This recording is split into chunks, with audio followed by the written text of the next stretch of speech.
Hey everyone, my name is Prince, and welcome back to another video discussing the story of the Call of Duty Zombies maps. I'd like to thank you all for your support on the first pilot episode of the series talking about Nacht, and thanks to your support, this will indeed become a full series going over all of the different maps from World at War to Black Ops 4. So thanks for all your support, and today we're moving on to talk about the second map in World at War, which is, of course, Verruckt. And compared to the single Chronorium entry that described Nacht, Verruckt actually has 11 different Chronorium entries that relate to it in some way. So sit back, grab a drink and a snack, and enjoy as I talk about the story of Verruckt. Make sure to go join both the casual Discord and the COD Zombies unofficial Discord in the description down below, and without further ado, let's get right into it. Translating from German to English as crazy or insane, Verruckt takes place in the Wittenau Sanatorium, a German asylum that housed one of Group 935's facilities after they joined up with Nazi Germany. The mission briefing for Verruckt is a little bit more in-depth than the one for Nacht and reads as the following. Electroshock therapy, chemically engineered beverages, hordes of undead Nazis. Find the power to unite and send them back to their graves. And this one basically just refers to what's in the map. You know, we have the introduction of the electric traps, we have the introduction of the perk machines, we have the hordes of zombies, and we have the unique gameplay mechanic that players would actually be separated on either side of a power door at the beginning of the game. Now, in the last video with Nacht, I sort of went over the one Chronorium entry that described it and then went into greater detail. But because most of the information about Verruckt is much more well documented because it was much more important to the story than Nacht, what I'm going to be doing for this video is going through the Chronorium entries whilst also talking about the background information that wasn't mentioned in the Chronorium. Now, the story of Verruckt technically begins on November 23rd, 1939, 6 years before the events of Nacht und Toten, because at this point in the storyline, Group 935 was actually running low on money, and so the leader of Group 935, Ludwig Maxis, turned to Nazi Germany for additional funding, and Nazi Germany agreed to the request, expressing interest in their weapons research, teleportation technology, and most notably, the reanimated undead subject. Then several months later, on July 13th, 1940, Maxis instructs his assistant Sophia to write a letter to the Reichstag High Command requesting additional funds. He reports to them that mass production will soon be underway, but that unfortunately, Doris lacks not only the funding, but that 935 is actually running low on element 115. In response to Maxis' request, Nazi Germany creates 2 new facilities for Group 935. And these are the Kino facility, a repurposed theater,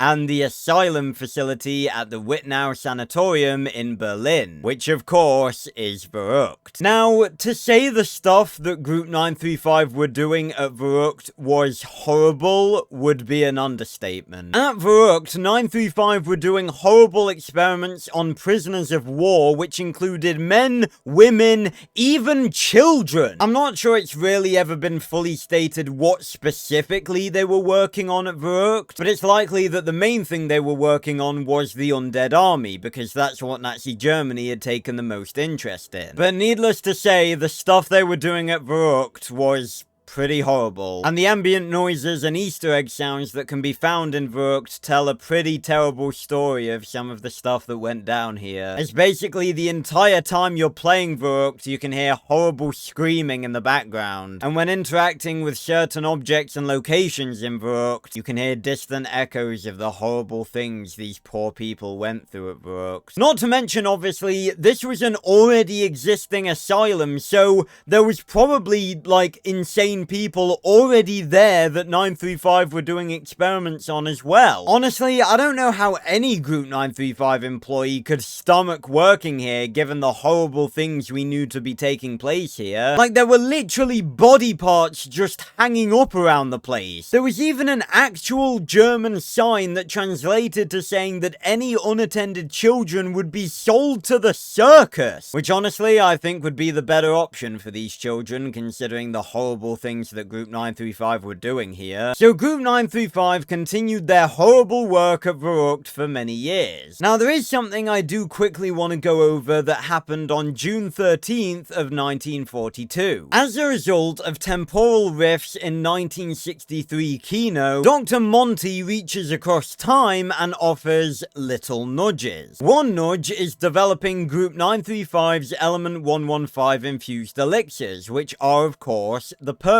drinks. They create 4 medicinal beverages known colloquially as Juggernog, Quick Revive, Speed Cola, and Double Tap. Now the reason I'm bringing this up is because although it says that this was a result of temporal rifts in 1963 Kino, if I'm not mistaken, the actual creation of the original 4 Perk machines actually happened at Verruckt. So basically, because of what happened in 1963 Kino de Toten, Monty went back in time and basically helped Group 935 discreetly create the Perk machines. And due to the fact that the first time we actually saw the Perk machines was in Verruckt, it's believed by the community that that's where the Perk machines were originally made. And if you want to know the significance of 1963 Kino, that's when Richtofen and the rest of the Ultimus crew used the teleporter to time travel for the very first time. Traveling through time using the teleporter, which is powered by Element 115, was actually what caused temporal rifts to start affecting the rest of space and time. But the whole thing about the origin of temporal rifts goes a bit too far into Kino's story rather than Verruckt, so we're gonna move on. Basically, thanks to what happened in Kino, Monty went back in time to Verruckt and discreetly helped Group 935 create the original 4 Perk machines. Then 3 years later, on June 17th, 1945, we get the introduction of Peter McCain. Peter McCain was an American spy sent by his handler, Cornelius Purnell, to infiltrate Group 935 and figure out what they were doing. And on June 17th of 1945, McCain successfully infiltrated Group 935 at Derice. A month and a half later, on August 31st of 1945, Purnell confirms that McCain has successfully infiltrated Group 935 and has been transferred to the Asylum facility. From Peter's reports, Cornelius suspects that Group 935 is actually losing control of their experiments and thus sends in a Marine recon unit to extract McCain from the Verruckt facility. And the leader of this squad is none other than Ultimus Dempsey himself. But unfortunately, the very next day, Peter McCain was actually outed as a spy and captured by Group 935. But luckily for McCain, this is where things started to go very wrong for Group 935 at Verruckt. The next day, on September 2nd of 1945, temporal rifts begin to affect the Asylum facility. Many in the facility have begun hearing voices coming from the walls, including the sobbing of a boy and a girl, screaming, and a man shouting for children to close the windows. Which, weirdly enough, if I'm not mistaken, actually relates to Maxis, Samantha, and Eddie in the house with Dr. Monty. Because in the Origins ending cutscene, Maxis is telling Samantha and Eddie to close the windows. But I do want to point out that this is stuff added in retroactively via the timeline rather than the man shouting for children to close the windows being something that was in Verruckt originally. So as far as I know, that wasn't actually in the original version. That was just another little story detail added in around the time of Zombie Chronicles to continue to help tie the story together. But moving on from that, the very next day on September 3rd of 1945, an outbreak occurs at the Asylum facility and Peter McCain escapes. Now, given that for 2 days Peter was outed as a spy and captured by Group 935, it's not specifically been stated what happened to him during those 2 days, but there's actually an Easter egg on Verruckt where when you interact with a dentist chair, you can hear the sound of a drill and someone screaming. And some people actually theorize that this Easter egg is depicting Peter having his left forearm cut off, as that's a part of his body he's actually missing in Shinonuma. But that's just a theory that was never confirmed. All we know is that Peter was outed as a spy, and then 2 days later, thanks to the outbreak occurring, he managed to escape. Unfortunately, that meant that 3 days later, when Dempsey and his crew arrived at Verruckt, Peter was nowhere to be found. And instead, what they discovered on arrival was the Verruckt facility facility overrun by zombies. And so we finally move on to the entry in the Chronorium that describes the actual events of the map. Because obviously Verruckt as a location has a lot of lore behind it, but just like the Chronorium entry in the last video, there are individual Chronorium entries that actually describe the events of the map while we're playing it. So the Chronorium entry describing the events of Verruckt says the following: September 6th, 1945, Verruckt. Dempsey, John Banana, Smokey, and a fourth Marine arrive at the Asylum facility to find it overrun by zombies. They fight off the horde as long as they can, and Dempsey is apprehended by Group 935. So to go into a little bit more detail about that, the squad that Dempsey was leading consisted of himself, Tank Dempsey, a Marine by the name of John with the nickname John Banana, a Marine nicknamed Smokey, and a mysterious fourth Marine who for a very long time we didn't know the identity of. I'll talk about him a little bit later. Now, according to the Chronorium, after Dempsey was apprehended by Group 935, the rest of his team actually fought off the horde for an entire day at the Verruckt facility. But unfortunately, their luck would eventually come to an end, as according to the Chronorium, the next day on September 7th of 1945, John Banana writes messages and records his last words while being eaten alive by an undead Smokey. And we actually heard this through a radio in Revelations in the Verruckt section of the map, and it's both very funny and honestly pretty sad. Take a listen. Field report. A quiet retort. The mission has all gone south. It's Johnny here. Smokey is near, most likely with meat in his mouth. We've been here for ages. I ran out of pages, but now have a mic to record. The mission has failed. McCain must have bailed, and now we must fight off the horde. We came to Verruckt with low ammo and luck, and now Smokey's lost his head. We went down the halls, they bit Smokey's balls, and now he walks with the dead. They call me Banana, I worked at a cabana. I rhyme to keep myself sane. Though Smokey is dead, I'm holding his head, which right now is eating my brain. So yeah, that's what happened to Smokey and John Banana.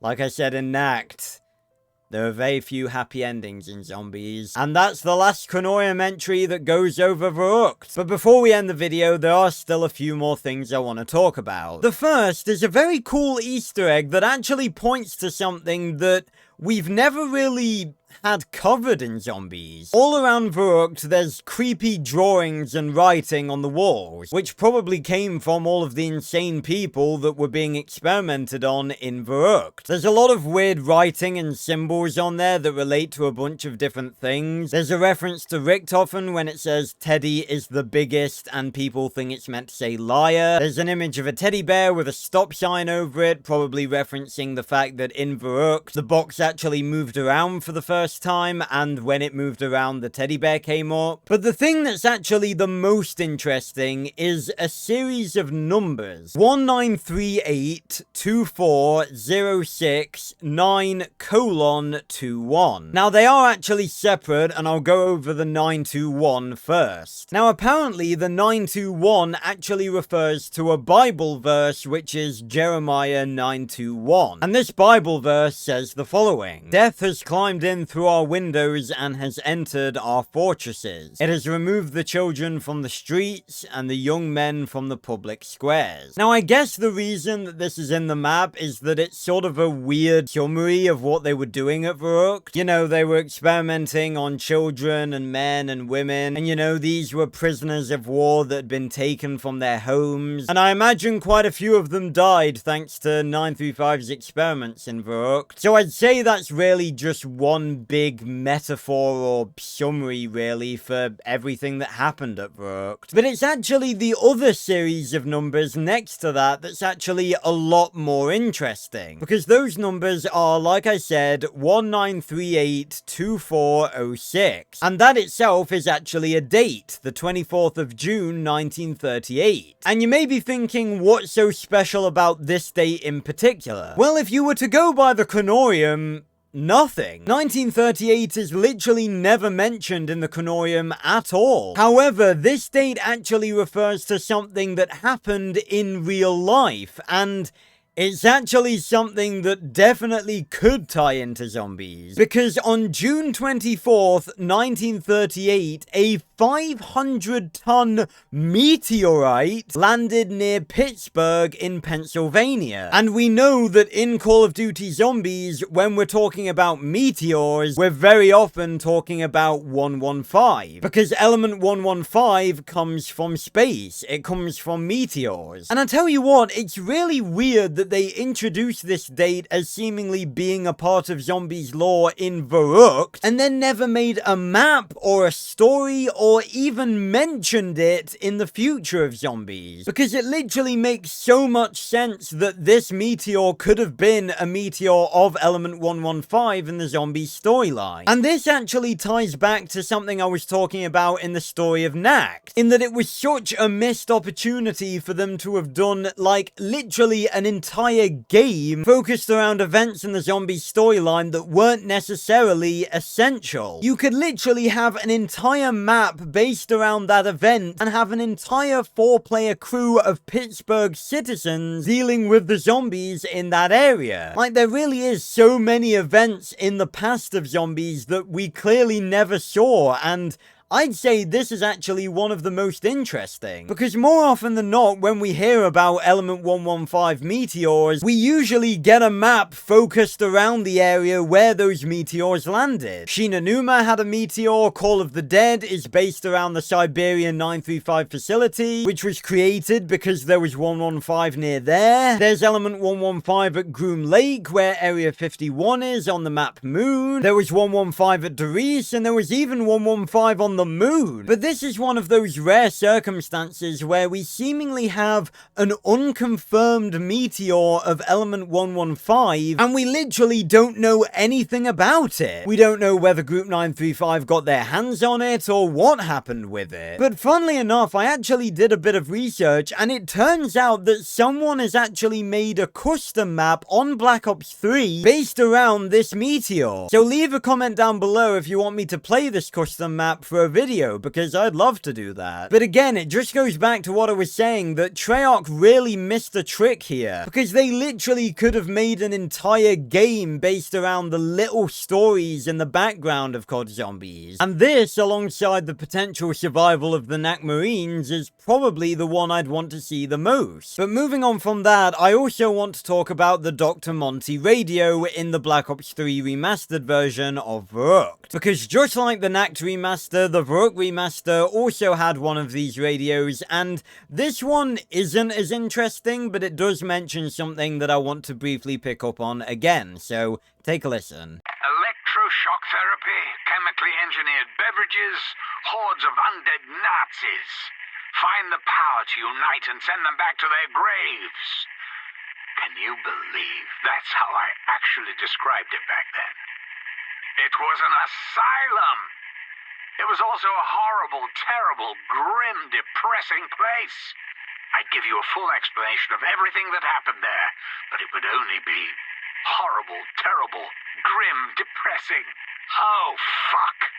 You weren't there either.